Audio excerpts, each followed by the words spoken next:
আমাদের জীবন আমাদের গতিতেই চলে যায়, তবে কিছু কিছু মানুষের কাছে আমরা আজও ছোট থেকে যাই, তারা আমাদের হৃদয় থেকে যায়। তেমনি আমার মামা বাড়ি। হ্যালো ভিউয়ার্স, আসসালামু আলাইকুম।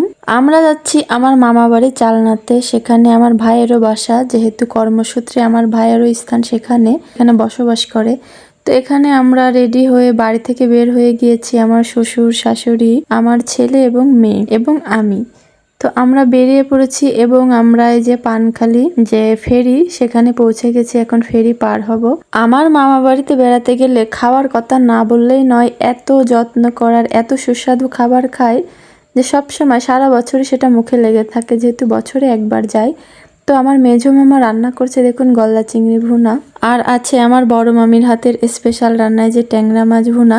তো আমার মামিরা কিন্তু অনেক সুন্দর রান্না করতে পারে, সেই সাথে আমার মেজো মামা একজন শেফ বলা যেতে পারে তাকে, এত সুন্দর সে রান্না করে।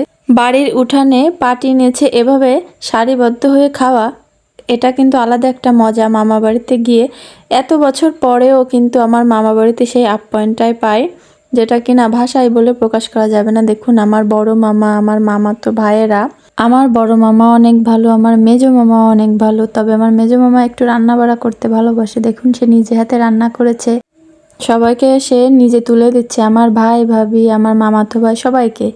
তো বাড়ি থেকে বের হয়ে দেখুন কত সুন্দর ফুল গাছ, সেটারও একটা ভিডিও নিলাম।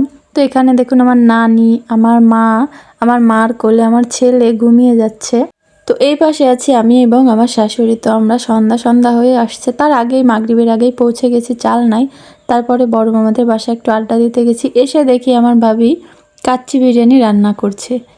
তো সে নিজের হাতে, দেখুন এই অবস্থায় আমি গিয়েছি, আমি জানিও না যে সে রান্না করবে, তাহলে সম্পূর্ণ ভিডিওটা নিতে পারতাম। যাই হোক, সে কত সুন্দর করে যত্ন করে কাচ্চি বিরিয়ানি রান্না করছে। মাশাল্লাহ, আমার ভাবির হাতের রান্না কিন্তু অনেক সুন্দর হয়। তো এই দেখুন ফাইনাল লুক, আমার শ্বশুরকে যখন খেতে দিয়েছে সেই ভিডিওটা। তারপর দেখুন রাতের বেলায় আমার মেজমামাদের বাসায় পিঠা তৈরি হচ্ছে। এটা হচ্ছে পাটিসাপটা পিঠা, সন্দেশ দিয়ে। এই পিঠার স্বাদ যে এত মারাত্মক, আপনারা কিন্তু এই পিঠাটা মিস করবেন না, আসলে অনেক টেস্টি হয়। আমার ভাই তো আমি যাওয়ার কথা শুনলে আগে থেকে বাজার করা শুরু করে দেয়, বড় বড় মাছ, মাংস। মামারাও সেম, আমরা যাব তাই বাজার সদাই আগে থেকেই চলছে। তাহলে বুঝতেই পারছেন খাওয়া দাওয়ার কি অবস্থা।